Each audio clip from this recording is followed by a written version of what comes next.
Warahmatullahi wabarakatuh.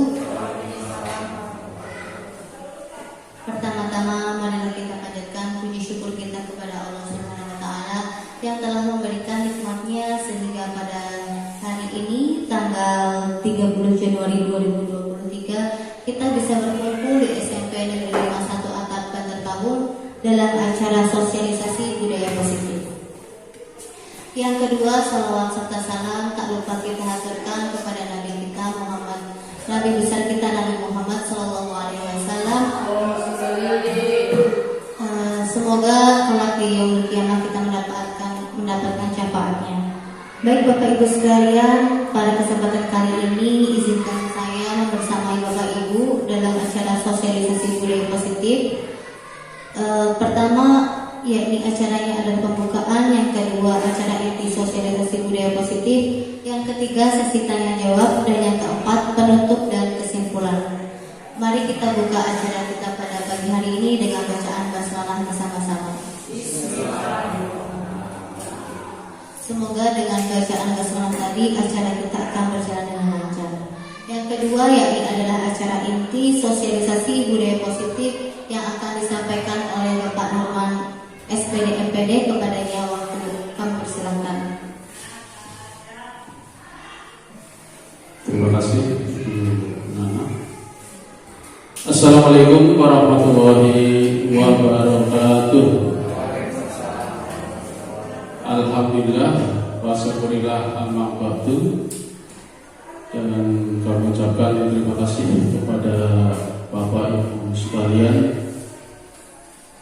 yang telah menghadiri undangan kami, yaitu dalam rangka sosialisasi budaya positif dalam suatu program pendidikan guru penggerak, di mana saya sebagai guru penggerak, calon guru penggerak angkatan 7 Kabupaten Brebes, Jawa Tengah, yang ingin memberikan sedikit apa yang saya pahami tentang budaya positif. Tentunya di dalam masalah sosialisasi ini kita bisa melihat ataupun merasakan betapa pentingnya tentang masalah budaya positif. Yang tentu dalam masalah budaya di sini yang sering kita lakukan adalah sebagai kebiasaan, ya, dari nilai-nilai ataupun keyakinan secara universal ataupun secara umum. Artinya kebiasaan-kebiasaan apa yang sudah kita lakukan yang bersifat positif, ya, baik yang ada di sekolah maupun yang ada di masyarakat dan juga di lingkungan keluarga. Oleh karena itu, bagaimana dalam arti dari budaya positif, maka sebutkan latar belakang. Ya, untuk latar belakang tentang adanya sosialisasi ini, bahwa budaya positif adalah implementasi atau penerapan nilai-nilai atau keyakinan universal yang ditetapkan di sekolah, karena kita berada di sekolah. Ini sebagai latar belakang kenapa kita akan melakukan suatu kegiatan sosialisasi dari budaya positif, atau boleh dikatakan sebagai pengibasan, kalau istilahnya diseminasi, ya, diseminasi. Bahwa budaya positif memiliki urgensi dalam pembentukan karakter anak. Sebagai landasannya bahwa budaya positif memiliki urgensi ataupun kepentingan dalam pembentukan karakter anak, dan sekolah sebagai institusi pembentukan karakter memiliki peran penting dalam pembentukan karakter murid. Oleh karena itu, budaya positif di sekolah, ya, perlu diciptakan dan diwujudkan. Tentang mengenai keberhasilan penerapan budaya positif diawali dengan adanya perubahan paradigma tentang teori kontrol. Nanti apa sih yang disebut dengan posisi kontrol ataupun teori kontrol itu sendiri? Dan itu adalah sebagai latar belakang kita ingin, ya, saya sebagai guru sekaligus juga sekolah-sekolah menghendaki kepada Bapak Ibu sekalian bisa menerapkan tentang budaya positif. Oleh karena itu, saya mempunyai tujuan di dalam kegiatan ini. Kegiatan di sini saya memiliki tujuan. Yang pertama, bahwa guru dan juga staf karyawan di SMP 5 SMP Negeri 5 Bantar Kawu ya, dapat termotivasi memahami konsep-konsep budaya positif sesuai dengan filosofi Ki Hajar Dewantoro. Di sini adalah adanya Ki Hajar Dewantoro. Yang kedua, guru dan juga kepala sekolah SMP Negeri 5 Bantar Kawu dapat termotivasi untuk melakukan budaya positif. Ya. Ini juga sesuai dengan Ki Hajar Dewantoro. Kalau tadi konsep, ini bisa melakukannya. Yang ketiga, memberikan pemahaman teori motivasi. Apa itu teori motivasi? Nanti kita jelaskan sedikit-sedikit ya. Kemudian juga hukuman dan penghargaan serta restitusi. Yang keempatnya, pemahaman tentang keyakinan kelas. Ini Bapak Ibu kan sudah tahu tentang keyakinan kelas dan juga kesepakatan kelas di kelasnya masing-masing. Nanti apa sih sebenarnya? Sebenarnya kalau waktu cukup nanti ada prakteknya, praktek tentang keyakinan kelas ataupun kesepakatan kelasnya. Yang kelima, pemahaman teori kebutuhan dasar manusia. Yang keenam, pemahaman teori 5 posisi kontrol yang tadinya sudah disampaikan. Kemudian memberikan pemahaman teori segitiga restitusi yang terdiri dari menstabilkan identitas, validasi, tindakan yang salah, dan menanyakan keyakinan. Semuanya di sini sebenarnya sudah ada di video saya. Sudah ada semuanya. Tinggal Bapak Ibu lihat di channel saya. Itu sudah ada. Oleh karena itu, untuk pemahaman yang seperti itu, kita bisa melihat tentang apa sih dari tujuan dari budaya positif itu apa. Yang tentunya kita sudah menyadari ya Bapak Ibu, bahwa pada dasarnya seorang anak itu sudah mempunyai bakat, sudah mempunyai minat. Ya kalau dalam Ki Hajar Dewantoro, anak itu belajar sesuai dengan kodrat alam dan kodrat zaman. Jadi siswa kita itu sebenarnya sudah mempunyai bakat itu sendiri. Kodrat alam itu seperti apa? Artinya anak itu sifatnya itu kan bermain, ya. Sifatnya itu bermain. Gak ada anak yang tidak suka bermain. Kalau ada anak yang tidak suka bermain, itu berarti bukan anak-anak lagi. Sifatnya sudah dewasa. Tapi kalau sifat anak usia SD, SMP, TK, ya, itu sudah ada bakatnya untuk bermain. Nah, biar bermainnya itu bermutu, maka adanya pendidikan. Kalau dalam istilah lain kan ada playing by doing, itu kamu namanya itu? Learning by doing, ya, bukan playing, learning by doing. Terima kasih Pak Witno. Ya. Learning, belajar sambil bermain. Nah, belajar sambil bermain harus ada penuntunnya. Siapa? Kita. Zaman sekarang bermainnya beda. Makanya ada kodrat zaman, bahwa anak itu mempunyai kodrat zaman. Mereka belajar pada zamannya. Zaman kita bermain lato-lato, anak-anak, sekarang muncul lagi. Ya. Berarti zamannya berubah lagi, kembali lagi seperti tahun-tahun yang lalu. Sekarang kita mengenal ada gadget ataupun ya anggaplah HP. Anak pun bermain menggunakan HP, ada game. Mungkin Bapak Ibu sudah mengenal berbagai macam game yang ada di aplikasi HP dan seterusnya. Itu. Jadi untuk itu maka perlu adanya tuntunan dari seorang guru. Nah, tuntunannya berarti bagaimana biar anak disiplin. Harus anak disiplin, tidak cuma bermain tapi tanpa belajar. Itu harus ada bermain, ada belajar. Oleh karena itu, saya ingin tanya barangkali dari Bapak Ibu, bagaimana cara membuat murid disiplin? Ya. Bagaimana membuat murid bisa disiplin? Yang kedua, siapakah yang bisa mendisiplinkan murid? Ada pertanyaan lagi, apakah guru bisa mendisiplinkan murid? Atau kepala sekolah? Atau orang tua murid? Atau murid itu sendiri? Ya. Jadi disiplin itu seperti itu. Apa yang bisa kita lakukan? Apakah kita bisa mendisiplinkan murid, ataukah mungkin kepala sekolahnya, atau mungkin orang tuanya, atau anaknya sendiri? Itu pertanyaan-pertanyaan yang sebenarnya menusuk pada diri kita, ya. Jadi bagaimana murid itu bisa disiplin?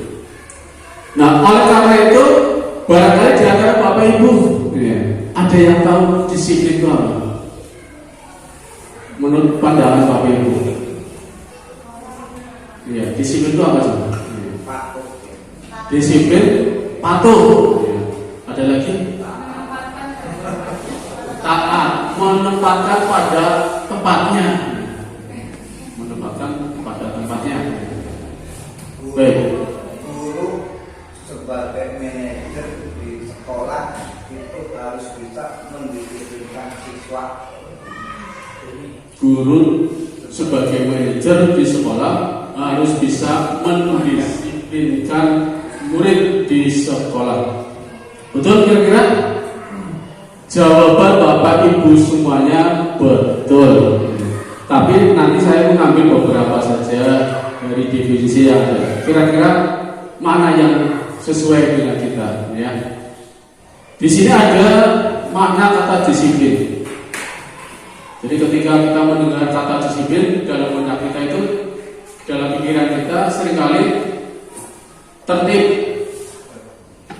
kemudian teratur, kepatuhan. Ya, tadi sudah disebutkan kepatuhan. Patuh terhadap apa? Peraturan. Ya. Dulu kan ada istilah peraturan. Ya. Kalau zaman sekarang ini, ya, tadi dikatakan sebagai kesepakatan kelas yang kemudian berubah menjadi keyakinan kelas. Nah, dalam hal ini apa? Kemudian juga bahwa disiplin seringkali dihubungkan dengan hukuman, betul ya? Pak ini sebagai kesiswaan, seringkali ada lihat anak nggak pakai sepatu, langsung ditanya, kenapa nggak pakai sepatu? Kenapa sepatunya nggak hitam? Itu berarti melatih kedisiplinan, tapi kaitannya dengan masalah hukuman, peraturan itu, karena melanggar peraturan juga dihukum. Apakah yang kita lakukan itu benar atau salah? Nanti kita lihat, ya. Di dalam hal masalah, ya, tergantung pada konteksnya. Ya. Anak tidak pakai sepatu, yang mungkin karena sepatunya basah. Anak tidak pakai sepatu karena sepatunya diikuti sama adiknya. Tadi kan sudah bisa saja. Tapi gimana nanti kita bisa melakukannya? Baik. Nah, kemudian selanjutnya, dalam budaya kita, makna kata disiplin diartikan menjadi sesuatu yang dilakukan seseorang pada orang lain untuk mendapatkan kepatuhan. Untuk mendapat kepatuhan. Sehingga kita cenderung menghubungkan kata disiplin dengan ketidaknyamanan. Betul tak salah? Anak ditanya tentang sepatu, anak itu senang apa enggak? Enggak senang. Sehingga anak kurang nyaman. Makanya dikatakan ketidaknyamanan. Lanjut ya. Kemudian Ki Hajar Dewantoro sebagai tokoh pendidikan kita, Menteri Pengajaran pada era Orde Lama, menyebutkan bahwa di mana ada kemerdekaan, disitulah harus ada disiplin yang kuat. Di mana ada kemerdekaan, disitulah harus ada disiplin yang kuat. Maksudnya gimana? Jadi anak tadi yang mempunyai sifat kodratnya, kodrat Allah bermain, ya, dikatakan merdeka, tapi harusnya anak itu bisa mengatur dirinya sendiri. Indonesia merdeka harus bisa mengatur dirinya sendiri, harus berdisiplin sendiri. Kita sebagai guru sudah merdeka, apalagi sekarang zamannya kurikulum merdeka. Kumar, jangan dibalik, remuk dari Kumer. Dari kurikulum merdeka, setiap guru berhak mengajar apa saja sesuai dengan keinginannya anak, bukan keinginan guru, keinginannya anak.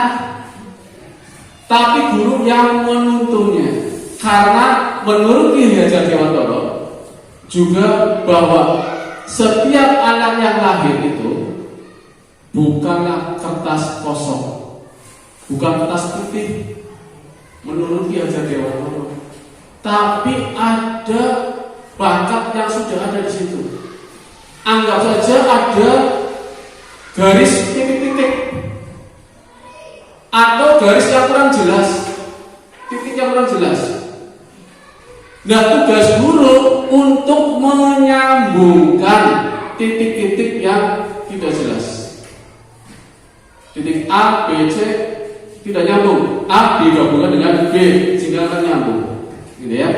Itu dalam hal Ki Hajar Dewantoro mengatakan, sehingga anak sebenarnya sudah punya bakat yang ada terpendam. Oleh karena itu, di dalam hal masalah disiplin itu pada diri anak, hendaknya sudah ada dalam dirinya sendiri, atau dalam bahasa Yunani self disiplin, self disiplin pribadi, disiplin sendiri, itu harus ada. Dan kita pun insya Allah mempunyai rasa disiplin sendiri. Buktinya berangkatnya pagi terus, ya. Alhamdulillah, ya. Belum jam 8 sudah masuk semuanya. Alhamdulillah, semuanya kan berarti disiplin, ya. Siswa sama itu aja. Baik, ini di dalam kata Ki Hajar Dewantoro bahwa sesungguhnya disiplin itu bersifat tadi katakan sebagai self disiplin, di mana di dalam masalah disiplin kita sebagai disiplin pribadi itu mewajibkan kita sekeras-kerasnya, tetapi itu sama saja, sebab jikalau kita tidak cakap melakukan disiplin pribadi, maka wajiblah penguasa lain untuk mendisiplinkan kita. Contoh, kita sebagai guru maka ada atasannya yaitu kepala sekolah. Kepala sekolah tugasnya mendisiplinkan. Kepala sekolah disiplinkan siapa? Pengawas dan juga dinas pendidikan. Ada absen, kalau di ASN pakai fingerprint. Fingerprint namanya betul ya, fingerprint. Itu dalam hal masalah kaitannya dengan masalah disiplin itu sendiri. Baik, kemudian bagaimana dalam hal masalah kita Jika kita sudah merasa disiplin, maka kita haruslah bisa mendisiplinkan sekolah. Sehingga ada istilah school disiplin. Bagaimana kita sebagai guru yang sudah melakukan disiplin diri, kepala sudah mendisiplinkan diri dan juga para guru, maka bagaimana kita bisa mendisiplinkan sekolah? Yang tentunya dalam hal ini perlu adanya kesepakatan atau keyakinan kelas, lebih luas lagi keyakinan sekolah, lebih luas lagi keyakinan lingkungan. Karena pada dasarnya kita sudah mempunyai nilai-nilai yang bersifat universal, yang sifatnya baik ataupun positif. Contoh, kalau di agama kita ataupun agama lain, minum pakai tangan kanan, makan pakai tangan kanan, berjalan ketika berada di jalan raya kita menggunakan jalur kiri. Kalau di Indonesia, itu berarti sudah secara universal, umum yang ada di masyarakat kita. Kemudian apalagi di dalam hal masalah kaitannya dengan itu, apakah disiplin ini karena adanya pengawasan atau karena kesadaran diri sendiri? Kita disiplin itu karena siapa? Karena kepala sekolah, karena pengawas, atau karena kepala dinas, atau mungkin karena nanti kalau nggak masuk Mas Rofi pintu gerbangnya ditutup. Nah, nanti kita berada di sana. Ini gambaran dulu saya pernah di SMA sana. Ketika jam 7:05 siswa sudah masuk dan pintu gerbang sudah ditutup, dikunci. Sehingga siapapun, baik itu guru ataupun murid, berada di luar pagar. Kebetulan petugas penutupnya saya ini biasanya, karena saya sebagai kesiswaan dulu juga pas jam 7:05. Alhamdulillah saya belum pernah terlambat. Ketika ngajar di SMA nggak pernah terlambat. Alhamdulillah. Mudah-mudahan di sini juga tidak ada terlambat semuanya ya. Ya Bapak Ibu semuanya. Nah, setelah ada budaya positif, berarti saya mendisiplinkan. Ya, paling tidak kita bersama-sama untuk mendisiplinkan diri kita sendiri. Baik, ada motivasinya. Nah, motivasi itu tentang sesuatu yang menjadikan kita merasa dihargai dan seterusnya. Oleh karena itu saya akan memberikan ada 3 motivasi perilaku manusia menurut Daniel Gosen. Bacanya gimana? Pokoknya terus saja Daniel Gosen gitu. Itu dalam bukunya Restructuring School Discipline menyatakan ada 3 alasan motivasi perilaku manusia. Yang pertama, untuk menghindari ketidaknyamanan atau hukuman. Itu yang pertama. Kemudian yang kedua, untuk mendapatkan imbalan atau penghargaan dari orang lain. Yang ketiga, untuk menjadi orang yang mereka inginkan dan menghargai diri sendiri dengan nilai-nilai yang mereka percayai. Kita termasuk yang mana? Yang pertama, menghindari ketidaknyamanan untuk mendapatkan imbalan atau penghargaan dari orang lain, atau untuk menjadi orang yang mereka inginkan dan menghargai diri sendiri dengan nilai-nilai yang mereka percaya. Kita pilih yang mana? Kita seringkali melihat pada anak ini, pada siswa, karena kita konsennya pada anak, pada murid. Ketika anak tadi datang terlambat, sepatu tidak pakai, bahkan mungkin pakai sudah jepit, maka kita mengatakan dia tidak disiplin, kemudian dimarahi atau kena hukuman, besoknya dia pakai sepatu, maka istilahnya seperti itu, contoh yang seperti itu masuk dalam kategori untuk menghindari ketidaknyamanan atau hukuman. Itu yang pertama contohnya. Nanti contoh-contoh yang lain bisa Bapak Ibu cari ya, di literatur banyak. Kemudian yang kedua, untuk mendapatkan imbalan atau penghargaan dari orang lain. Contoh, kalau tadi dia tidak pakai sepatu, tapi ada, kita memberikan penghargaan. Barang siapa yang berangkat tepat waktu, disiplin selama 1 bulan berturut-turut, maka akan mendapatkan sepatu baru dari sekolah. Mereka akan berbondong-bondong ataupun bersemangat untuk datang lebih awal, karena punya apa?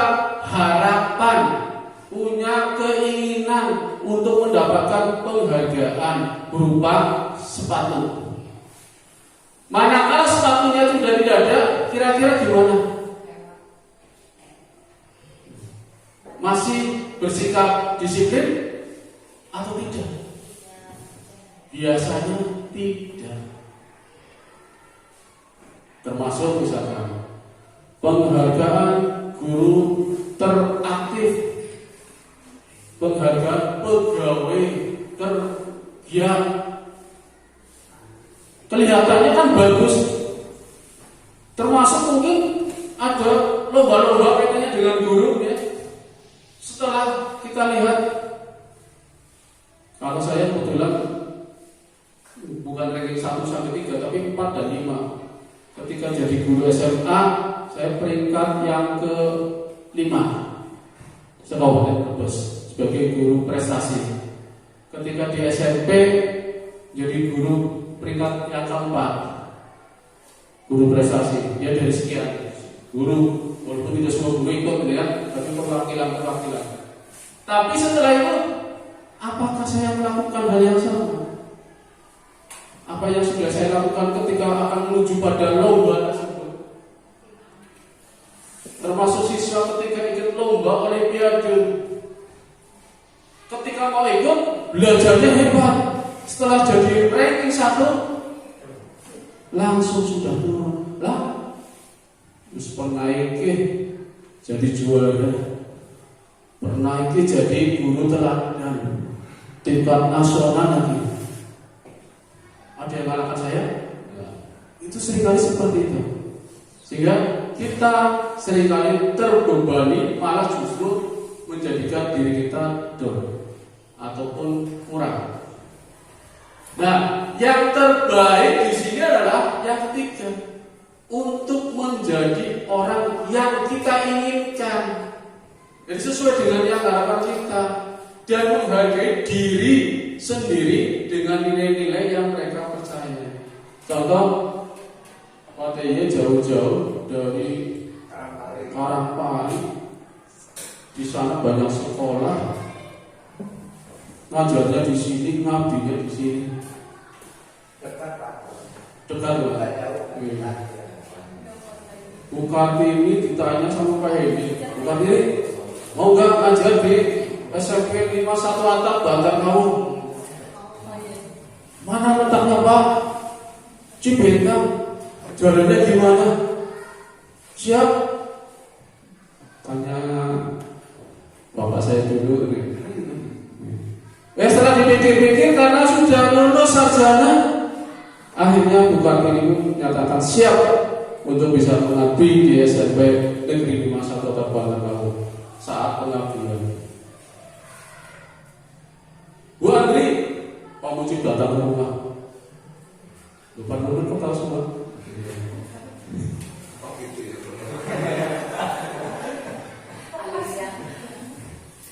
Bu Andri sudah bertanya, ini ada lowongan. Mumpung dulunya pindah, Pak Mujib datang mungkin Bu Andri.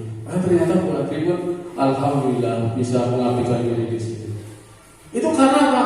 Salah satunya adalah ada keinginan sekaligus juga ingin mengabdikan diri, ingin mengamalkan ilmu yang kita dapatkan di kampus. Kalau tidak ada seperti itu, nonsen.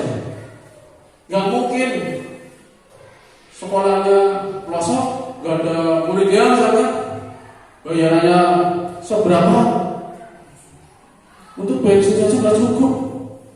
Tapi alhamdulillah, puji syukur kepada Allah SWT, itu semuanya adalah nikmat sekaligus berkah bagi kita semuanya. Pak Mirto sudah 12 tahun, berarti 14 tahun ini Pak ya, hampir 12 ya, 12 dari tahun 2010 sampai sekarang, jauh-jauh dari Purbalingga. Coba harus ngontrak, makan yang bayar sendiri. Ya kan?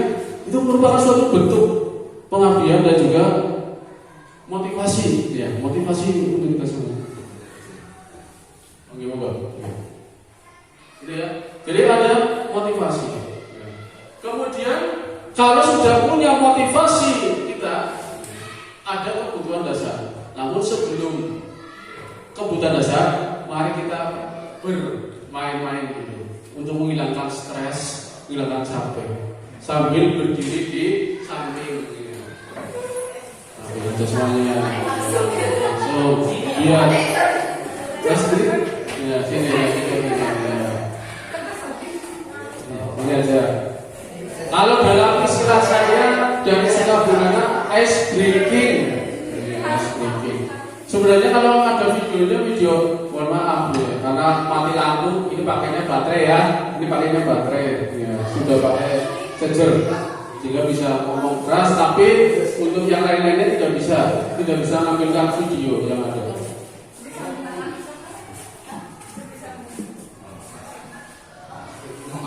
Musiknya adanya di HP sana. Ya. Jadi karena tidak ada video, maka menggunakan lagu naik depan saja. Ya. Kalau yang biasanya saya lagunya pakai apa ibu ya? Biasanya bisa ada lagu naik becak, ya. Sekarang naik depan, gantikan lagi. Ya. Jadi penggambarannya yang pertama tangannya. Ini 1, 2, 3, kanan, 4, 5, 6, 7, tepuk. Ya. Sambil nyanyi naik ke depan. Hitungannya sampai itu ya. Pada hari Minggu turun ayah ke kota. Kita cek dulu ya, cek dulu biar apa dulu. Sudah siap? Oke, iya. Oh, nyanyi dulu. Pada hari Minggu turun ayah ke kota, naik delman istimewa.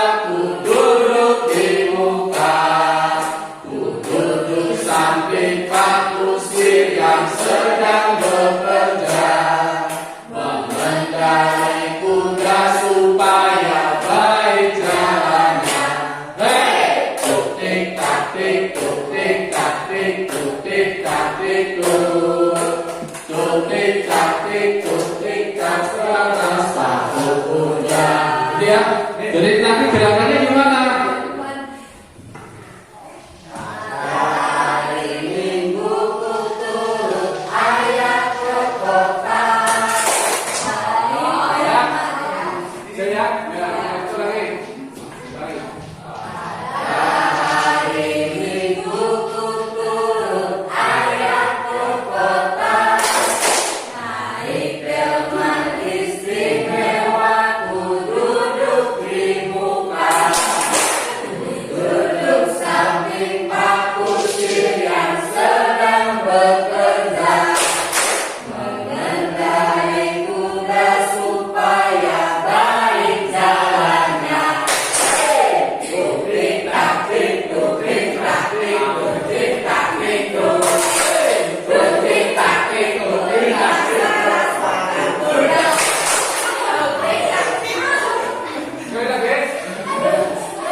Semangat, lagi.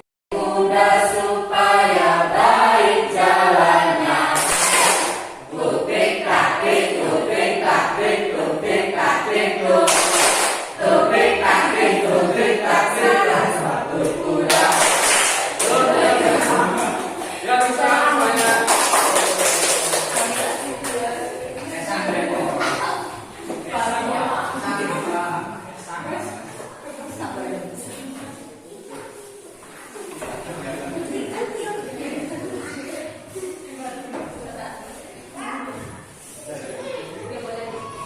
Ya, silakan boleh diminum dulu untuk menghilangkan lelah. Biasanya kalau ada videonya tuh enak itu nanti ada yang putar-putar, putar-putar. Itu ternyata jadi ya, fenomenal. Ya. Penontonnya lebih dari 2 juta yang membuat. Kalau saya kan nonton sedikit.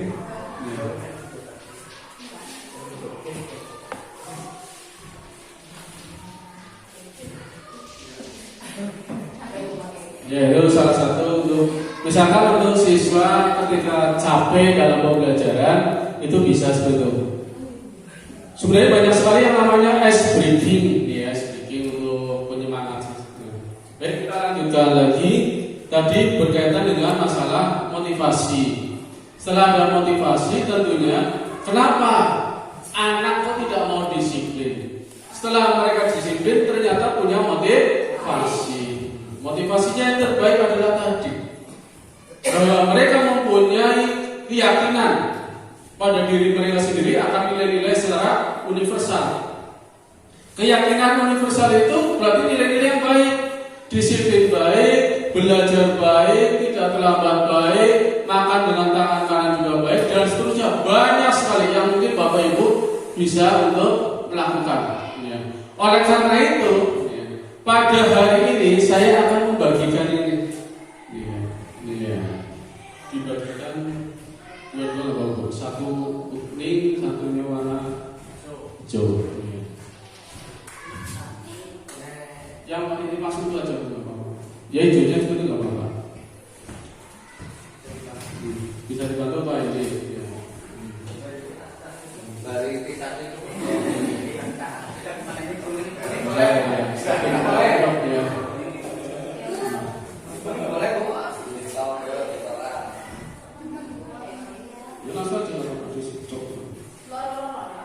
Ya, dua. Satu warna-warni ya.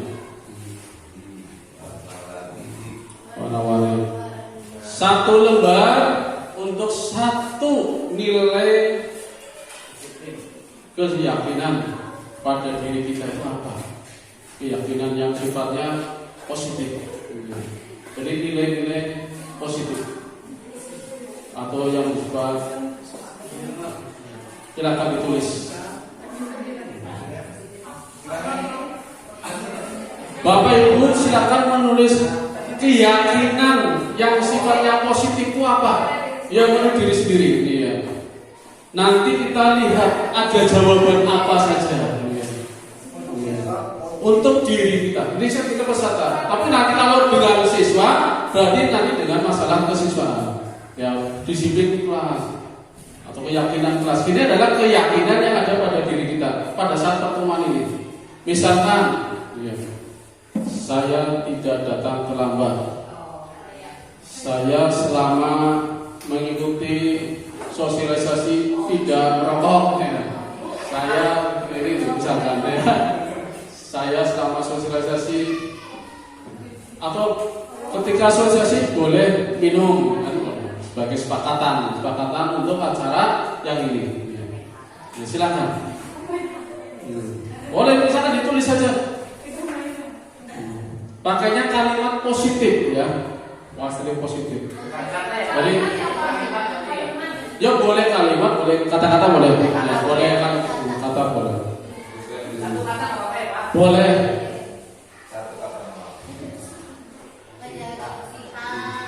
Iya. Boleh. Iya. Nah, tampilnya di sini aja, Pak. Oh iya, ini sudah saya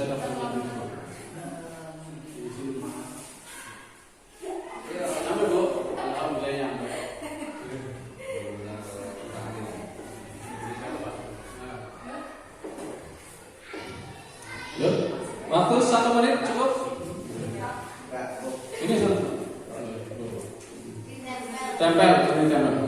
Tempel langsung. Ya terserah Bu. Lagi dua. Positif semuanya. Atau mungkin dengan negatif terserah dengan keyakinan. Nanti kira-kira apa nanti?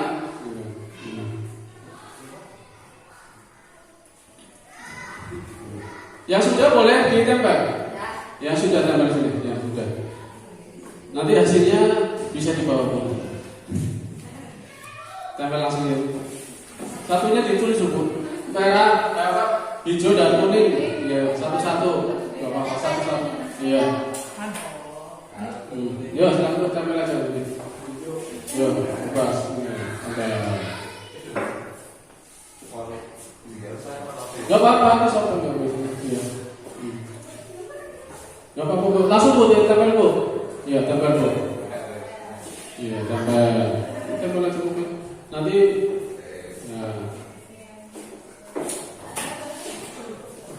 bebas.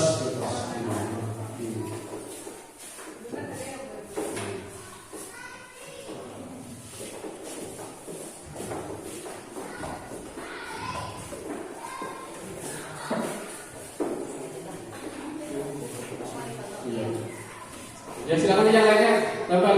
Nanti dijadikan foto. Ya, setengah menit lagi. Iya, setengah menit lagi.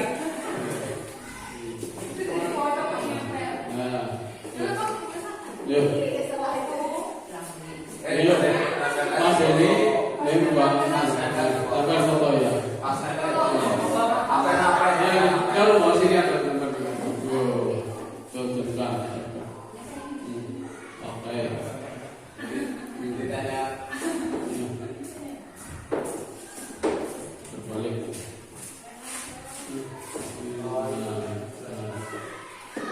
Ya, masih ada lagi? Ya, sambil nunggu Mas Deni, perwakilan. Ya.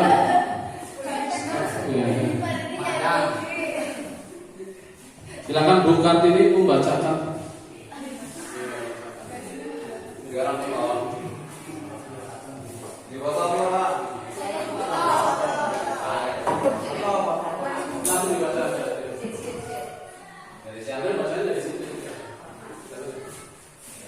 Mengikuti sosialisasi dengan hati yang menyenangkan, kemudian bersih, tidak boleh terlambat. Saya selalu ingin memperbaiki sikap saya atau perilaku saya dalam kehidupan kinerja, fokus dalam kegiatan, tepat waktu, semangat. Selama sosialisasi saya mendengarkan dan menyimak, menjaga kebersihan, belajar memberikan contoh yang positif, disiplin waktu, mengikuti sosialisasi penuh hikmat, kemudian berkontribusi, semangat. Saya mengikuti sosialisasi dengan baik. Saya menjaga kebersihan saat kegiatan sosialisasi berlangsung. Jadi ternyata di sini positif semuanya, nilai positif. Jadi dikatakan sebagai nilai-nilai atau boleh dikatakan secara universal. Umumlah seperti itu. Anggap saja bahwa kita semuanya memang pada dasarnya sudah punya nilai-nilai baik.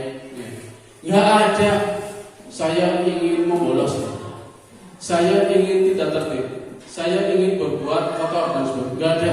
Semuanya mesti baik. Nah, oleh karena itu di dalam masalah kaitannya dengan ini, ya, maaf dan habis. Di sini ada yang seperti itu. Intinya kalau ketika nanti kita di kelas memberikan motivasi pada siswa, ya seperti ini. Tapi kaitannya nanti dengan kelas, datang tidak terlambat.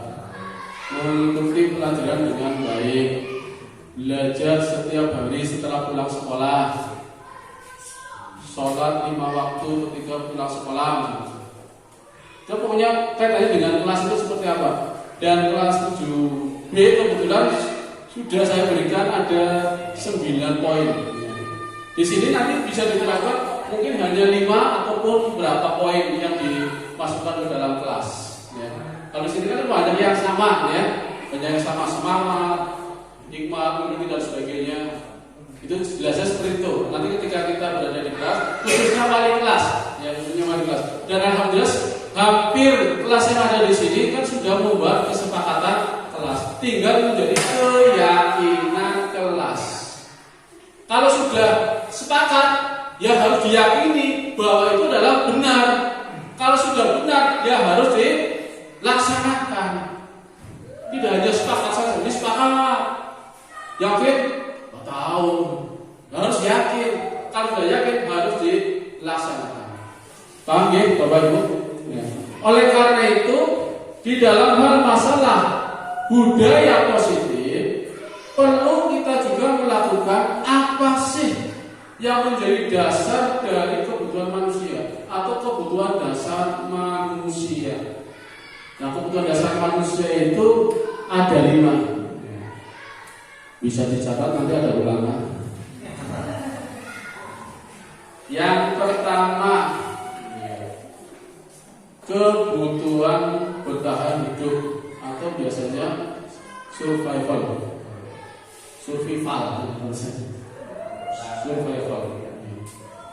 Yang kedua, kebutuhan cinta dan kasih sayang atau penerimaan. Kalau bahasa Inggrisnya saya nggak tahu lah. Belonging, belonging. Ya. Kemudian yang ketiga, kebutuhan penguasaan atau pengakuan. Jadi saya tahu power. Kebutuhan penguasaan atau pengakuan.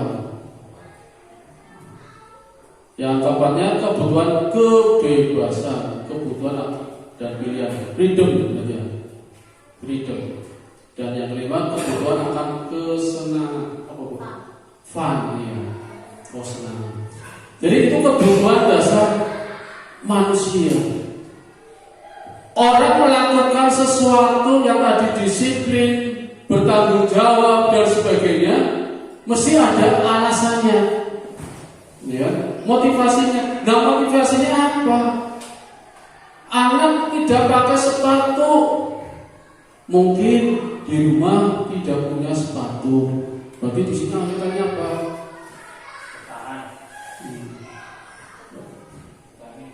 Pengakuan, survival ya, bukan ya, kebutuhan hidup ya, dan primer. Sandang, pangan, dan papan. Khususnya sepatu berarti untuk sekolah. Ada anak yang suka berkelahi. Kenapa mereka berkelahi? Berarti ada kebutuhan yang hilang. Bukan dasar yang hilang apa? Rasa cinta, kebutuhan cinta dan kasih sayang. Mungkin perhatian orang tua. Ya. Atau juga di sini mereka ini diakui oleh teman-temannya buat geng. Ya, itu juga bisa. Anak suka berkelahi karena ingin diakui. Ya, itu juga bisa. Contoh yang lain banyak ya. Ini seperti contoh-contohnya satu-satu saja. Kemudian kebebasan akan kebutuhan. Mereka ingin bebas. Kenapa banyak remaja sekarang ini yang jadi di jalan-jalan? Kalau Bapak Ibu lihat di samping sebelum lampu merah langkah, itu banyak sekali para remaja yang tidurnya di situ, makan di situ, cari rezekinya di situ. Yang mungkin dia punya keluarga, tapi karena mungkin mereka ingin bebas, ya, karena mereka ingin bebas. Akibatnya seperti itu. Kemudian atau juga mereka senang, dia senang, fun. Oh, Daripada di rumah suruh sekolah dan sebagainya, mending jalan-jalan, teman-teman kumpul, gejreng-gejreng dapat uang, tato di mana-mana, telinga ditindik dan seterusnya. Itu kan penggambaran bagi kita apa? Tapi bagi mereka mungkin senang. Itu penggambarannya Bu ya. Jadi ada kebutuhan dasar dari manusia yang seperti itu. Kemudian berdasarkan yang sudah seperti itu, ketika anak melakukan suatu tindakan yang tidak sesuai dengan peraturan, kalau zaman dulu ya namanya peraturan, kalau zaman sekarang tidak peraturan lagi, tapi kesepakatan kelas dan keyakinan kelas namanya. Maka harus ada suatu pengontrolnya.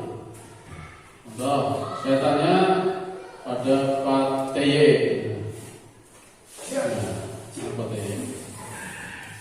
Untuk Pak TY ada pertanyaan. Apabila Pak TY sedang mengajar di kelas, semua sudah mengikuti pelajaran dengan tertib, ada anak yang datangnya terlambat sampai 30 menit. Apa tindakan Pak TY? Terima kasih. Waktu 1 menit. Terima kasih. Ya.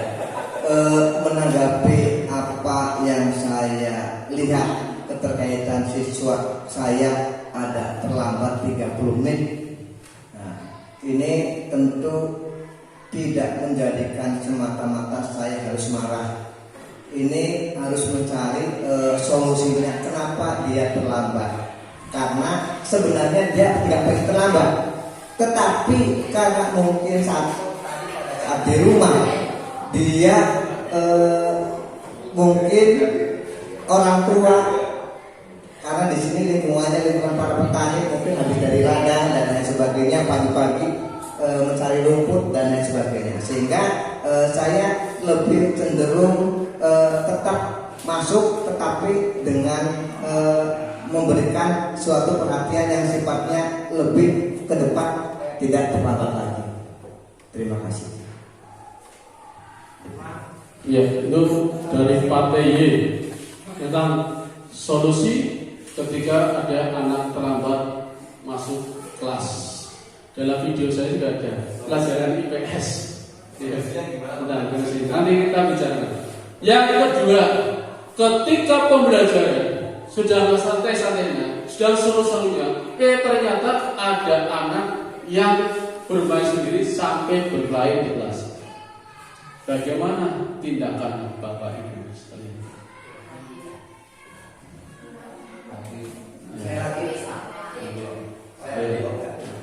Kira-kira apa? Silakan Ibu ini. Boleh bikin bentuk kita kalau sering lah. Jadi boleh nggak apa-apa.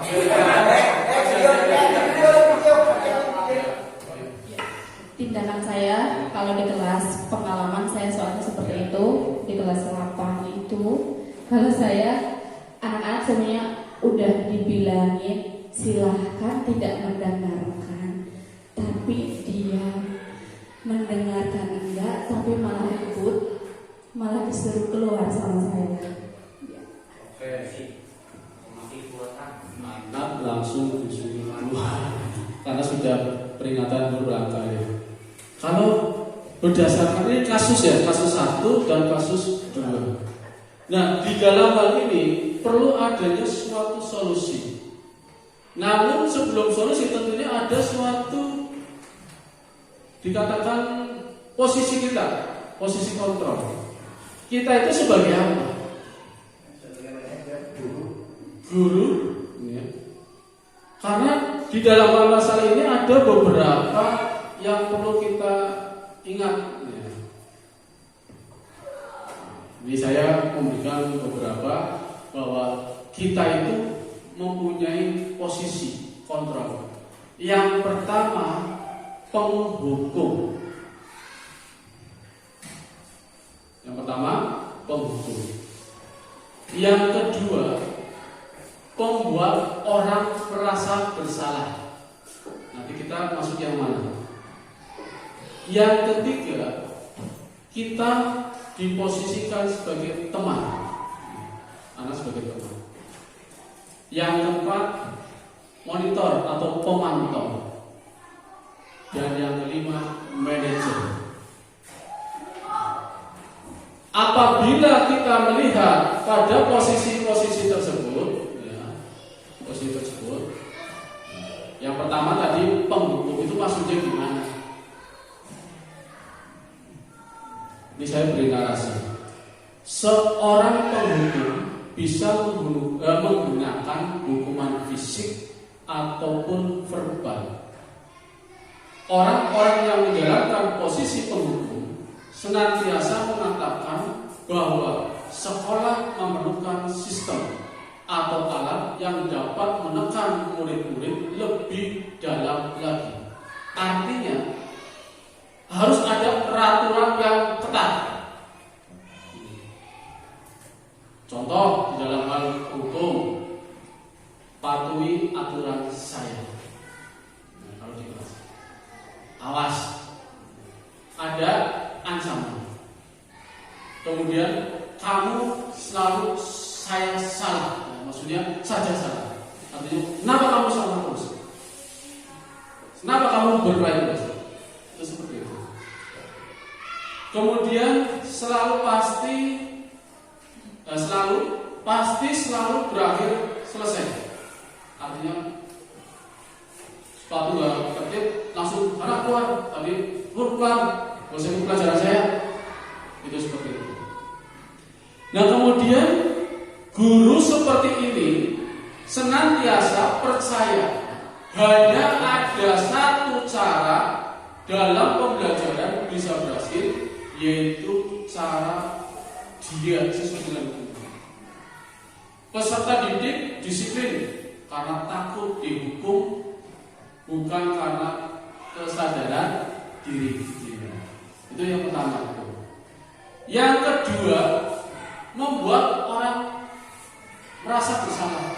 Jadi Bapak Ibu ketika menegur anak ada bisa dan juga yang mengatakan posisi ini biasanya guru akan bersuara lebih lembut, pelan, membuat orang merasa bersalah, akan menggunakan keheningan yang membuat orang lain merasa tidak nyaman, bersalah atau rendah diri. Contoh, ibu sangat kecewa sekali terhadap kamu. Berapa kali bapak harus memberitahukan kamu ya? Ini contoh-contohnya. Gimana coba kalau orang tua kamu tahu kamu berbuat begini? Itu berarti membuat anak itu merasa bersalah. Ya. Jadi dalam posisi ini murid akan memiliki penilaian diri yang buruk terhadap diri mereka. Murid merasa tidak berharga dan telah mengecewakan orang-orang yang disayangi. Jadi mereka merasa bersalah. Ya kemarin saya berbuat seperti ini, gimana orang tua saya malu apa enggak ya? Itu kan biasa kita lakukan ya terhadap murid. Tapi apakah ini benar atau tidak? Nanti kita lihat. Kemudian teman ini seringkali kita sebagai teman mereka curhat dan sebagainya. Saya juga termasuk orang yang seringnya seperti itu dulu. Ketika ada anak bermasalah, saya dekati. Hingga akhirnya mereka mau ikuti pelajaran yang saya ikuti. Tetapi ada dampaknya. Apa? Ketika saya tidak ngajar, dia tidak mau masuk. Karena hanya percaya pada guru tersebut. Oleh karena itu, di sini posisinya sebagai teman. Bahkan mungkin seakan-akan sebagai teman biasa, Pak Bro, Tuhan, kemana? Mau ada mama. Tapi biasanya seperti itu. Padahal malah tidak berbahasa. Di jalan, saya temannya, jadi terbawa.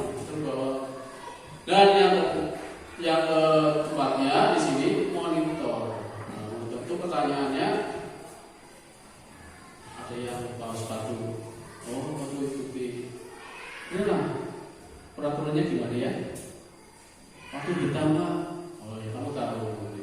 Terus tadi apa yang telah kamu lakukan? Dan seterusnya. Jadi kemudian baru ada sanksi. Besok bisa pakai sepatu, ini sepatunya saya simpan dulu. Itu biasanya seperti itu. Kalau pemantau atau monitor. Berbeda lagi jika dengan manajer. Kalau manajer itu seperti apa? Manajer itu berarti mereka mencari suatu solusi yang terbaik. Kita tidak sebagai teman, bisa jadi sebagai pemantau, bisa saja menjadi penghukum, bisa juga yang merasa bersalah. Tergantung pada permasalahan yang dihadapinya. Jadi bisa saja. Tetapi yang utama, yang terbaik adalah manajer. Kita bisa memanage mereka, sehingga mereka tidak merasa bersalah, mereka tidak merasa terhukum, tidak nyaman dan seterusnya. Sehingga apa? Mereka bisa disiplin terhadap diri sendiri dan sebagainya. Maka perlu adanya suatu tindakan. Tindakan itu apa? Tindakannya ini saya memberikan, kalau dalam istilah CGP dikatakan sebagai segitiga restitusi. Di video saya ada ya, ini ada di demonstrasi konseptual modul 1.4. Itu makanya kemarin buat video itu yang Ikmam sama si Lilis dan Servi. Itu videonya Ikmam datang terlambat, si Servi sama Lilis sebagai orang yang ketika pelajaran bertengkar, marah-marah dan sebagainya. Itu ada di video, nanti bisa dilihat. Jadi kita fokusnya adalah pada murid, bukan untuk membahagiakan guru atau orang tua, tapi murid sudah mengetahui adanya suatu masalah atau sesuatu yang perlu terjadi. Bila guru mengambil posisi pemantau, guru akan melihat apa sanksinya, apa peraturannya. Namun apabila pada posisi manajer, maka guru akan mengembalikan tanggung jawab pada murid untuk mencari jalan keluar permasalahannya, tentu dengan bimbingan guru. Contoh tadi Pak TY datang terlambat. Jika perlu, jangan di kelas. Ya, ketika pelajaran selesai, baru siswanya dipanggil satu istirahat. Di apa namanya itu, Roni, Ron, nanti istirahat ke ruang saya. Nanti di situ ditanya tentang apa. Nah pertanyaannya juga beda. Kenapa sih kamu tadi dalam lambat? Jangan seperti itu. Walaupun kadang mengucapkan masalah, tapi kadang justru membebani pada siswanya. Siswa malah justru jengkel, siswa malah marah-marah lagi dengan itu. Nah kemudian apa sih sebenarnya segitiga restitusi? Saya bacakan ya. Segitiga restitusi adalah proses menciptakan kondisi bagi murid untuk memperbaiki kesalahan mereka sehingga mereka bisa kembali pada kelompok mereka dengan karakter yang lebih kuat. Ini dalam dosen tahun 2004 ini ada. Di dalam masalah segitiga restitusi yang pertama ini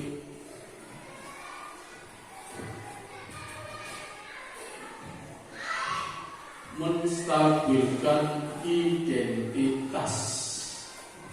Yang kedua, validasi tindakan yang salah dan menanyakan keyakinan. Keyakinan itu apa sih? Saya juga bingung pertama kan. Ternyata di dalam masalah ini menstabilkan identitas itu maksudnya hal terbaik apa yang sebenarnya bisa dilakukan oleh murid dalam melakukan perilaku baik dengan teman sebaya maupun orang dewasa. Artinya ditanya namanya siapa tadi, kamu siapa namanya, bagaimana kondisi hari ini, ya ditanyakan dulu bagaimana kabar keluarga. Oh baik Pak, alhamdulillah baik. Nah kemudian tadi di dalam hal ini kamu datang terlambat ya? Kenapa datang terlambat? Apa bangun kesiangan? Oh bangun kesiangan. Kenapa bisa bangun kesiangan? Habis main di rumah sampai jam 12 malam. Habis pergi. Kalau habis pergi berarti tidur kamu larut malam. Akibatnya kamu datang terlambat. Nah, kalau seperti itu kira-kira baik atau tidak? Ditanya, ya baik. Terus baiknya gimana? Baiknya gimana? Harusnya saya tidak main lagi. Kalau misalkan sudah menstabilkan identitas, maka kita bisa melakukan validasi tindakannya. Kira-kira kalau kamu datang terlambat itu dinyatakan tidak baik, maka yang baik gimana? Ya tidak terlambat lagi Pak. Dia tidak terlambat lagi gimana caranya? Bangun pagi-pagi. Biar bangun pagi-pagi, berarti caranya gimana? Tidak main game sampai larut malam. Bagus. Kalau demikian, kira-kira kamu bisa nggak tidak main game sampai larut malam? Kalau siswa sudah menemukan jawabannya sendiri, maka tanyakan kira-kira kapan kamu bisa melakukannya. Jadi sini ada suatu keyakinan yang dibangun oleh dirinya sendiri, bukan oleh kita, tapi mereka. Kesepakatan kelas gimana? Tidak datang terlambat. Tapi keyakinannya saya akan bangun lebih pagi lagi biar datang tidak terlambat. Itu yang namanya segitiga restitusi untuk memecahkan masalah. Seringkali kadang kita memang menjadi penghukum ya, kadang kita jadi teman, kita kadang menjadi orang yang membuat rasa bersalah dan seterusnya. Tapi bagi kita, alhamdulillah itu ternyata dia jadi seperti ini. Makanya bagi yang masih muda-muda monggo ikutilah CGP. Pak Muda alhamdulillah sudah daftar, Pak Edi sudah daftar, tinggal nunggu seleksi ya. Administrasi tinggal pengumuman kapan rencananya? Ya, nanti tahap 1 lulus, tes mengajar dan wawancara. Mudah-mudahan kita doakan semuanya. Berarti 2 ya. Saya ikut. Aduh, ternyata ada lagi. Ya, pengen. Ayo, insyaallah. Ikut ya. Bu Tini, Bu Andri kemarin sudah coba, gagal, coba lagi. Jangan kemarin kesalahannya dalam bidang apa? Coba. Ya, itu. Jadi nanti ilmunya banyak. Jangan kita termotivasi CGP itu nanti jadi kepala sekolah. Karena dulu saya juga nggak tahu loh jadi kepala sekolah, karena saya sudah kepala sekolah. Ya. Jadi jangan. Tapi motivasinya adalah jelas untuk memberikan wawasan pada diri kita dan bisa menyampaikan pada orang lain. Kita sini adalah kolaborasi, berkolaborasi.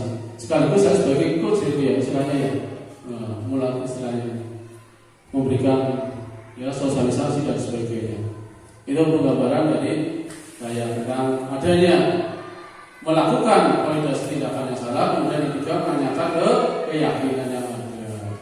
Ya, sampai di sini dulu, barangkali ada yang ditanyakan, silakan boleh ditanyakan. Monggo, monggo Bapak Ibu, ada yang ingin bertanya?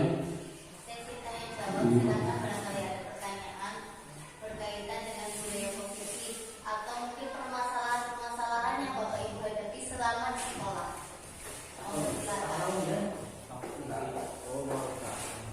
Jadi pertanyaan ini bisa dijawab saya bernama Usman. Ya. Assalamualaikum warahmatullahi wabarakatuh. Waalaikumsalam. Terima kasih atas waktunya. Dari saya terkait pemaparan tentang sosialisasi budaya positif. Mungkin bukan pertanyaan, intinya saya merasa dari pemaparan tadi panjang lebar sedikit sadar diri. Ternyata dari 2009 pengabdian saya sampai sekarang banyak sekali strategi, akan tetapi saya tetap menggunakan strategi tadi penjelasan Pak Nurman itu penghukum. Saya jadi mengenali diri saya sendiri. Intinya saya penghukum, bukan istilahnya menyadarkan siswa dengan sendirinya merasa bersalah. Ini sangat bermanfaat sekali bagi diri saya. Mungkin teman-teman juga sebetulnya mungkin sudah menggunakan metode yang dijelaskan oleh Pak Nurman tadi. Cuman keterkaitan apa itu metode-metodenya mungkin kita baru paham kali ini. Ya, dari saya intinya banyak sekali permasalahan yang sudah ada di sekolahan. Insya Allah kedepannya dengan pemaparan tadi saya sedikitnya emosi saya mungkin agak dikurangi, atau ucapan-ucapan yang biasa saya keluarkan agak lantang. Tadi ada banyak sekali contoh pertanyaan yang tidak menyudutkan, pertanyaan yang intinya menyadarkan diri siswa. Dari saya pribadi banyak terima kasih, intinya banyak manfaatnya penjelasan tersebut. Semoga kita kedepannya melalui CGP nanti, kalau insya Allah kalau saya bisa lolos, amin ya. Semoga saya juga menjadi lebih baik dan bisa teman-teman juga mengikuti jejak Pak Nurman. Dari saya, assalamualaikum warahmatullahi wabarakatuh. Waalaikumsalam warahmatullahi wabarakatuh. Monggo silakan Bapak Ibu yang lain, monggo silakan bertanya. Terima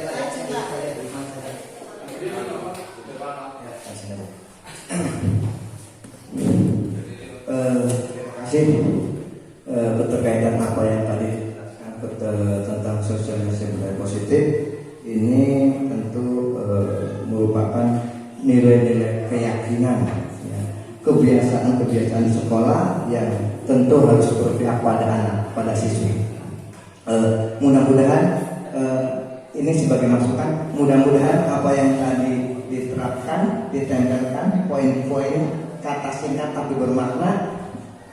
Saya harapkan tidak hanya sebagai simbol saja, tetapi diterapkan nanti di sekolah. Ya, kalau di masyarakat atau di keluarga itu menjadi keharusan. Mudah-mudahan ini menjadikan langkah awal supaya nanti di kelas di sekolah pun bisa diterapkan yang sifatnya lebih maksimal. Pertanyaannya adalah, bagaimana langkah-langkahnya supaya kami, kalaupun angan-angan ke CGPC ada, ya, tahapan-tahapannya supaya dalam menata menuntun siswa itu bisa sesuai dengan keyakinan, dengan apa yang tadi dijelaskan, supaya intinya satu, tidak melenceng jauh. Karena kalau diterapkan, saya lihat ke yang sudah-sudah itu berbanding terbalik, padahal saya kepengen berbanding jadi keselarasan. Mungkin itu saja. Sekian.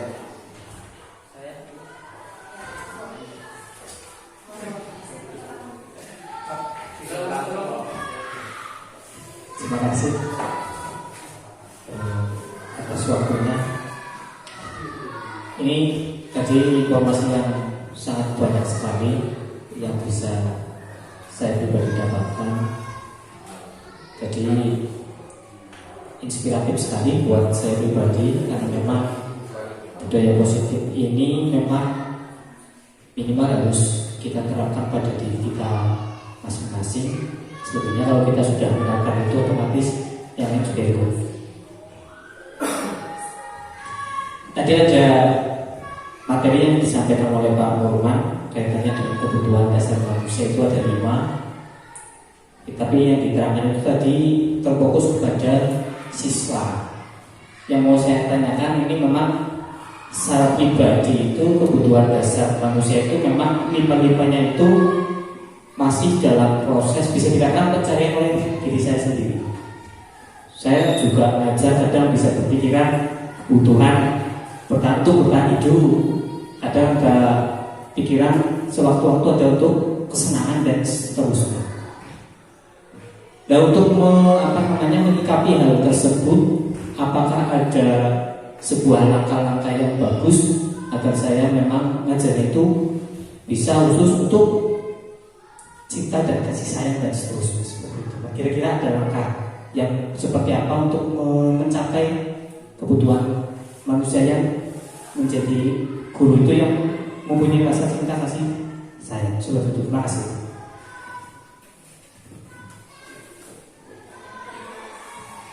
Ya, terima kasih kepada Bapak-bapak yang sudah memberikan respon dan juga tanggapan. Untuk Pak Hedi, terima kasih ya.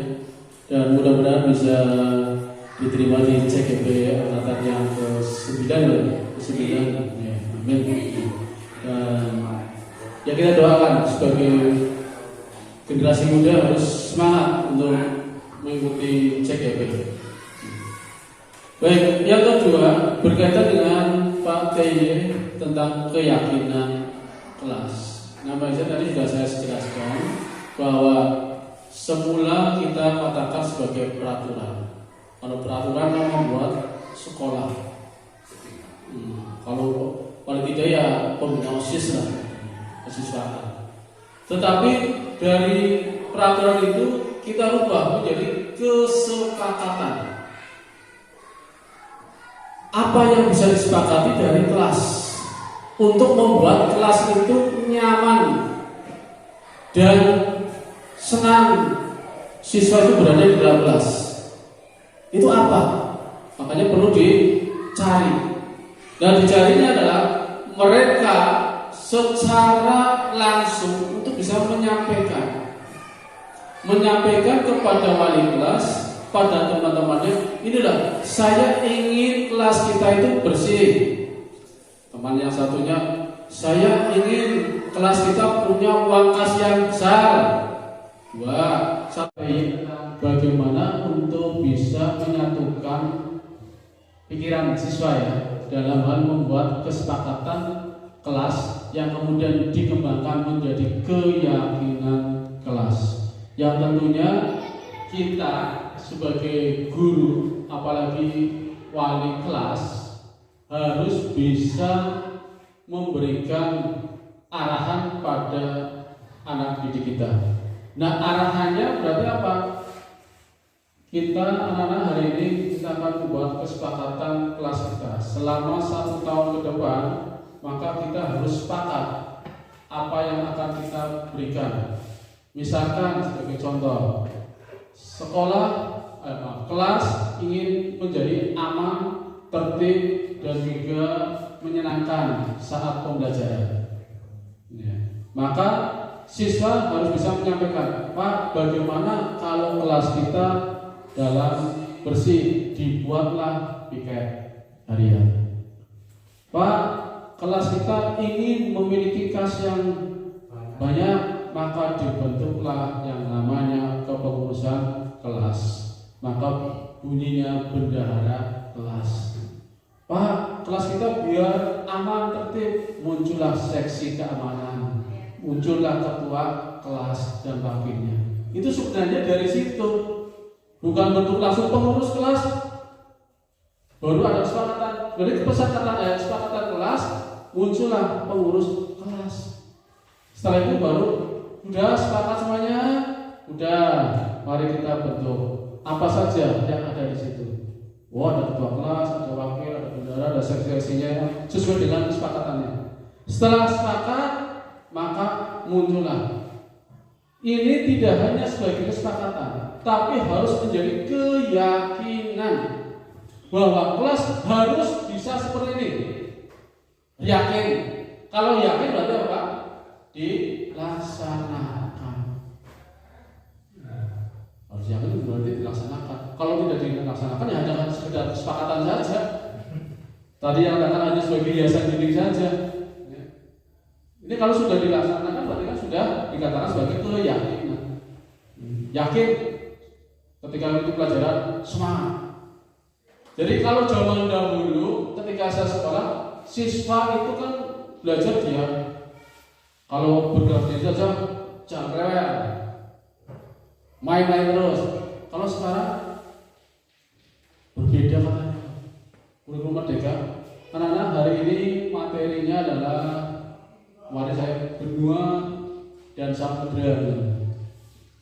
Kira-kira menurut kalian apa sih yang bisa kita pelajari dari benua samudra?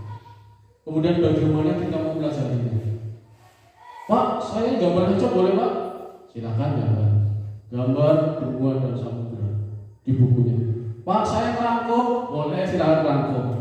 Pak, saya bermain boleh, boleh. Kamu jadi Asia, kamu Afrika dan sebagainya. Itu bisa Pak. Jadi akhirnya dari mereka yang inginkan kita bisa praktekkan bersama-sama. Ada yang merangkum, ada yang peta, ada yang praktek sebagai guru. Kalau dulu saya ngajarkan gitu, kamu Asia, kamu Afrika dan sebagainya. Kemudian di antara Afrika ada apa? Batasnya. Ya batasnya apa yuk? Ini batasnya. Itu seperti itu. Jadi permainan. Jadi tidak bosan. Benua dan samudra. Benua dan apa? Ini. Batas wilayah. Anak bosan. Ini. Dengan cara seperti itu anak bisa. Apalagi sekarang itu modelnya ada videonya. Kalau saya menggunakannya Google Earth ya, kalau ngajar peta. Langsung Amerika, klik Amerika untuk Amerika. Ohio. Bahkan kemarin Cibeta, ayo kamu ada di mana? Pak Ciawi Pak, Ciawi. Kamu rumahnya mana? Itu Pak rumah saya Pak. Itu bisa menggunakan Google. Kalau dalam ini yang namanya Google Map. Kalau di HP, tapi kalau saya menggunakan itu ya Pak ya. Jadi intinya kesepakatan diambil dari siswa dan sebagainya sampai menjadi pada keyakinan kelas. Nah kemudian sebenarnya apa sih? Ya. Udah apa? Nah di sini ada keyakinan. Di dalam keyakinan ini tentunya menuju pada tujuan pendidikan. Nah, tujuan pendidikan adalah menurut Ki Hajar Dewantara menuntun segala kodrat yang ada pada anak-anak agar mereka dapat mencapai keselamatan dan kebahagiaan yang setinggi-tingginya baik sebagai manusia maupun sebagai anggota masyarakat. Ini sebagai kesimpulan tadi. Jadi dalam hal ini Ki Hajar Dewantara menyebutkan seperti itu. Nah kemudian keyakinan kelasnya adalah sesuatu yang diyakini bersama, yang berasal dari penyatuan pikiran untuk menjadi nilai-nilai kebaikan untuk diturunkan di kelas-kelas. Bagaimana caranya? Boleh Bapak Ibu ditulis apa-apa. Satu, siswa menulis keyakinan yang mereka inginkan. Itu yang pertama. Jadi siswa disuruh menulis keyakinan yang mereka inginkan. Yang kedua, nanti bisa di-share di Mas ini nanti Mas nanti di-share ke semuanya. Guru dan siswa mengulas keyakinan yang telah ditulis. Setelah di sini ditulis, Bapak Ibu, dibacakan, kemudian mana yang cocok diterapkan menjadi kesepakatan dan keyakinan kelas. Kemudian mengubah keyakinan kelas menjadi kalimat positif.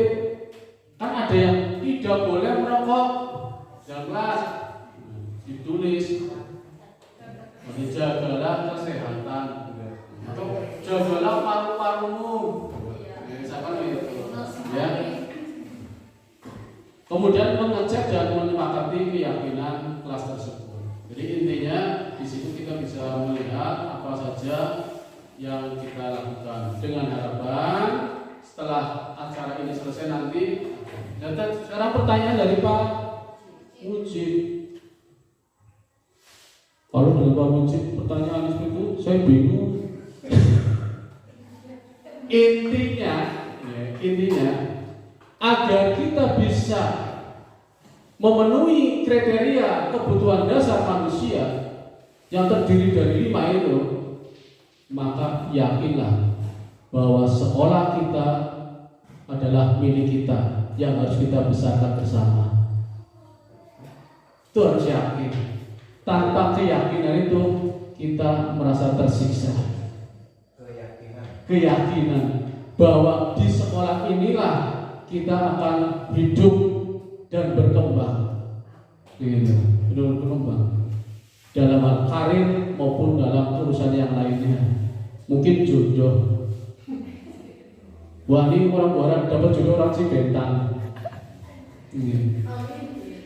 Wah, bisa saja. Ada kebutuhan dasar yang dikatakan sebagai mempertahankan hidup atau survival, ya. Wah, wujud dari Cilacap sekarang, walaupun dari orang Buana tapi Cilacap jauh. Kalau tidak merasa memiliki, untuk apa datang? Ya kan? Subodotoi, ya kan? Tapi dengan adanya keyakinan bahwa sekolah ini yang pertama menghidupkan, bukan kehidupan jiwa ya, tapi kehidupan sebagai kita sebagai seorang pendidik. Yakin suatu saat akan berubah menjadi kebahagiaan. Contoh, Pak Hendi buat apa di sini? Dari yang tidak ada murid ya dia, muridnya gaib semuanya. Tapi sekarang ini Pak Hendi bisa memetik hasilnya, sabarnya luar biasa. Dan termasuk Pak Muji, Pak Mitno dan sebagainya. Itu kalau nggak punya rasa memiliki, saya yakin akan lepas. Dan Bapak Ibu di sini yang akan meneruskan terus sampai Bapak Ibu jadi kepala sekolah. Selama Bapak Ibu masih jadi guru, ya di sini. Kalau saya paling hanya 2 tahun, 3 tahun, 4 tahun, lama-lamanya 9 tahun, karena sudah pensiun. Ya kan? Jadi bisa saja. Mungkin tahun depan pindah ke SMP internasional. Mana nggak ada yang terus nggak ada internasional. Baik itu nanti saya sebagai kepala sekolah lagi ataupun sebagai guru. Dulu kan cerita saya hanya 4 tahun cukup. Kalau memang sebagai kepala sekolah merasakan kepala sekolah ini jadi guru. Enaknya jadi guru. Paling enak itu jadi guru. Gak ada beban. Artinya kata bebannya pada siswa dan sekolah. Tapi kalau jadi kepala sekolah bebannya double ya. Dan juga pada yang puasa. Ya. Jadi mungkin intinya seperti itu. Namun dalam masalah ini sebenarnya kebutuhan dasar manusia itu digunakan untuk teori kenapa mereka melakukan tindakan pelanggaran. Ya. Ya, konteksnya itu di situ. Jadi kenapa mereka berkelahi? Alasannya apa? Oh, ternyata kurangnya perhatian. Oh, alasannya mereka ingin berpuasa dan seterusnya. Oh, alasannya karena ya kebebasan dan seterusnya. Tapi kalau kita secara umum kebutuhan dasar primer, sekunder, tersier itu beda lagi.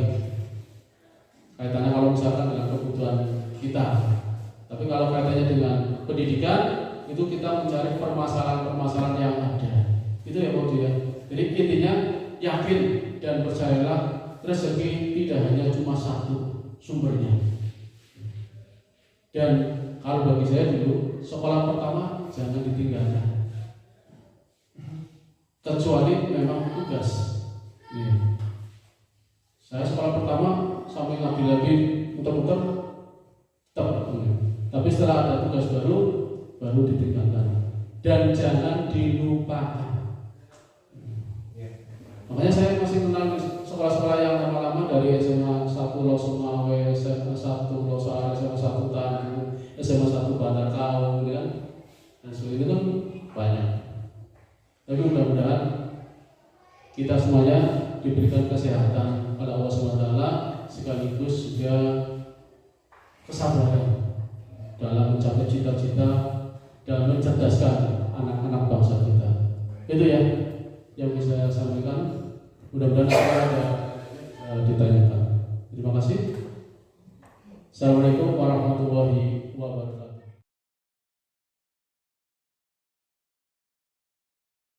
Kalian nanti kita inginkan itu membuat apa tadi namanya? Kesepakatan kelas mengenai tentang lingkungan berkaitan dengan masalah yang ada di kelas sekolah, baik yang sifatnya positif maupun yang sifatnya negatif. Oleh karena itu nanti kamu tempel di sini yang positif, yang sebelah sini yang negatif. Saya ada dua warna.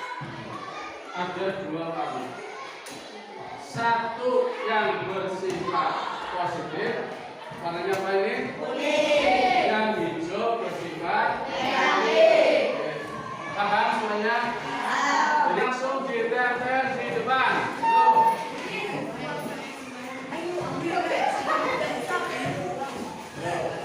Yang positif negatif. Tempel.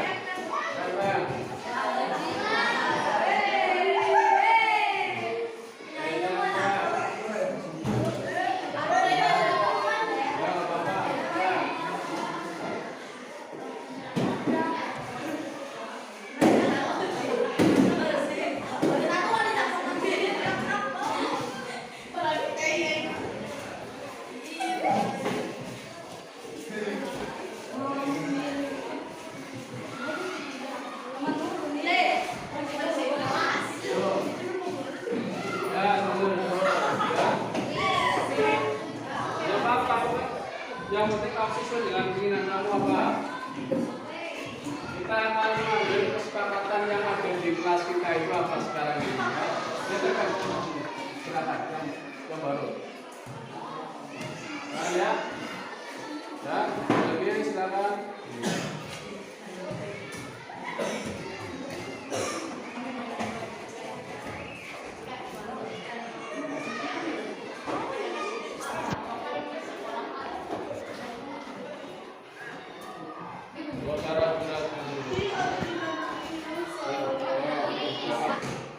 Saya mau kaca yang cat diganti.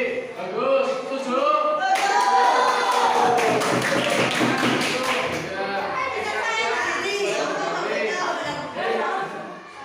Ngomong nanti setelah ini Mas Robin kacanya tolong diganti. Ya, biar besok sudah dulu. Ini sama, menjaga kebersihan, bersih kelas sendiri. Sarapan pagi, setuju? Pembiasaan sarapan pagi. Pembiasaan sarapan pagi.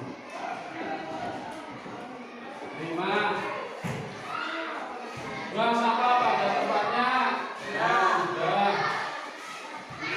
Menjaga kebersihan sama menjaga kebersihan, jaga kebersihan. Ada 4. Kalau ada tambahan misalkan berpakaian rapi, setuju? Ganti cat tembok. Tuh ciri yang ngomong.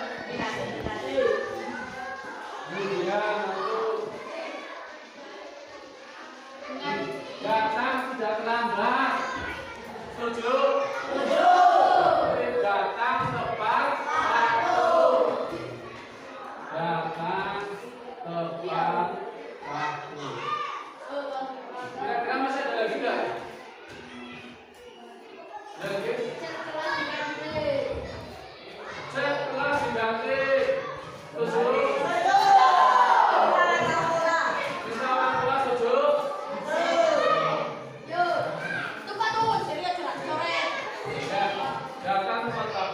Kita ulangi, adanya jadwal kebersihan tiket, kegiatan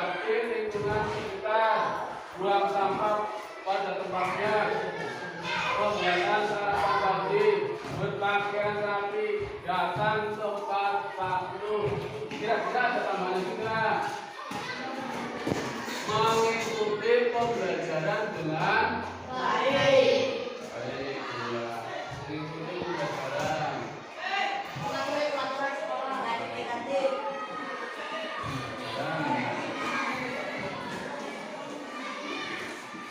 Dengan tertib. Sepakat ya ini ya? Ya. Kesepakatan dari kelas 7B. Kemudian yang sifatnya negatif yang tidak boleh ada di kelas. Pertama, buang sampah sembarangan. Nyontek, nah nyontek ini bisa dijadikan kesepakatan. Apa? Jadi kalau dalam sifatnya positif berarti apa? Mengerjakan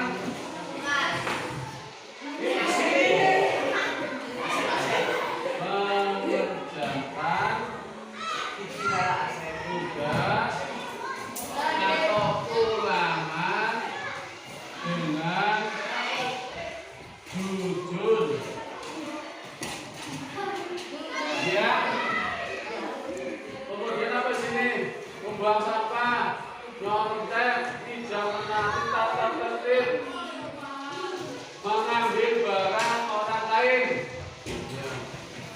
Apalagi di sini? Dilarang merusak fasilitas sekolah. Ya. Menyontek, buang sampah sembarangan,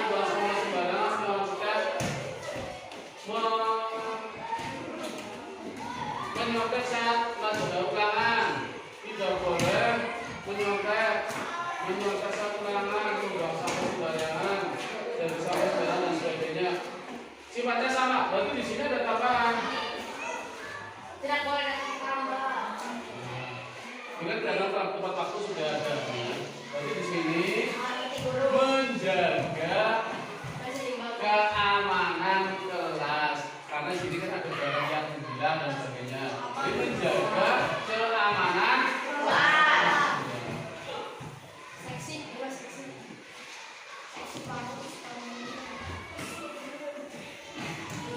Ya, saya ulangi. Kesepakatannya dari yang sifatnya positif dan negatif ada 9. 1. Jadwal tiket kebersihan. Kerja bakti lingkungan sekolah. Buang sampah pada tempatnya. Pembiasaan sarapan pagi, berpakaian rapi, datang tepat waktu, mengikuti pembelajaran dengan tertib, mengerjakan tugas ulangan dengan jujur, menjaga keamanan kelas. Setuju semuanya? Bisa dilakukan? Bisa. Sekretaris nanti menulis di sini. Hasil ini nanti dipasang di kelas. Ya. Nanti pakai kertas yang berwarna kertas putih. Ya, nanti ditempel-tempel. Hasil ini, ya. Kesepakatan kelas 7B. Ya. Ada pertanyaan? Cukup? Oke, kalau demikian untuk kesepakatan sudah jam 4 ya, lebih 25 sudah ada. Sehingga bangunnya yang paling enggak jam 5.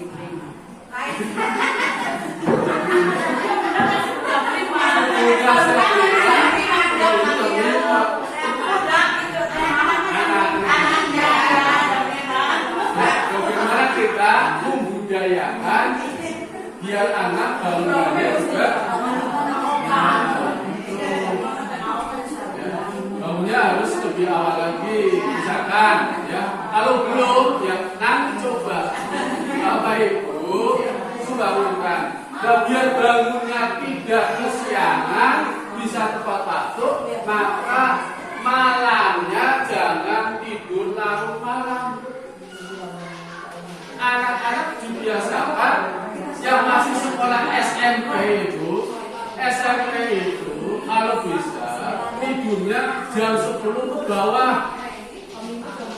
Sebelum jam 10 itu sudah tidur. 9. Sudah jam tidur. Kenapa bangunnya sih?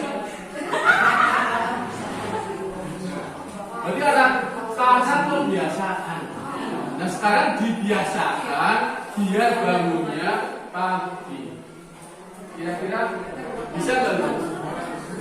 Jam 4 sudah mulai membangunkan anak untuk sholat subuh. Jadi anak bangunkan, panggilannya Tom, Nan, Mas, Aa, Teteh,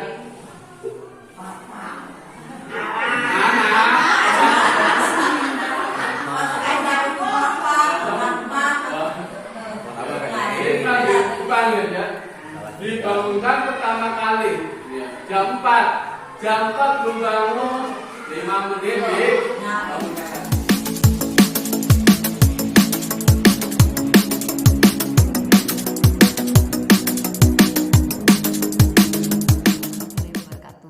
Perkenalkan terlebih dahulu saya Nur Andriani, salah satu guru SMP Negeri 51 Atap Bantar Kaung. Hari ini saya mengikuti sosialisasi budaya positif yang disampaikan oleh Bapak Muhammad Nurman SPD MPD. Saya mendapatkan banyak ilmu serta wawasan untuk budaya positif. Salah satunya budaya positif itu yaitu pembiasaan yang bernilai positif. Salah satunya yaitu keyakinan kelas. Pembentukan keyakinan kelas memiliki dampak yang besar terhadap keberhasilan pembelajaran. Apabila guru dan murid membuat keyakinan kelas dan dilaksanakan dengan penuh kesadaran, maka akan berpengaruh pada perubahan tingkah laku peserta didik. Demikian dari saya tentang budaya positif. Wassalamualaikum warahmatullahi wabarakatuh. Saya atas nama Trianto SPD, saya sebagai guru SMP Negeri 51 Atap Bantar Kaung hari ini telah melaksanakan mengikuti kegiatan sosialisasi budaya positif. Luar biasa hasilnya, ini tentu menjadikan pengalaman bagi saya karena budaya positif itu ternyata bisa menjadikan nilai-nilai keyakinan, kebiasaan-kebiasaan kami di sekolah memberikan materi ke anak. Tentu harus berpihak pada murid, pada siswa agar murid itu bisa berkembang menjadi pribadi yang lebih kritis, penuh hormat dan tanggung jawab. Kedua, pembelajaran yang kami sampaikan mudah-mudahan bisa bersifat lebih menyenangkan, lebih bermakna dan mempunyai arti yang sifatnya lebih mendalam. Sekian, terima kasih.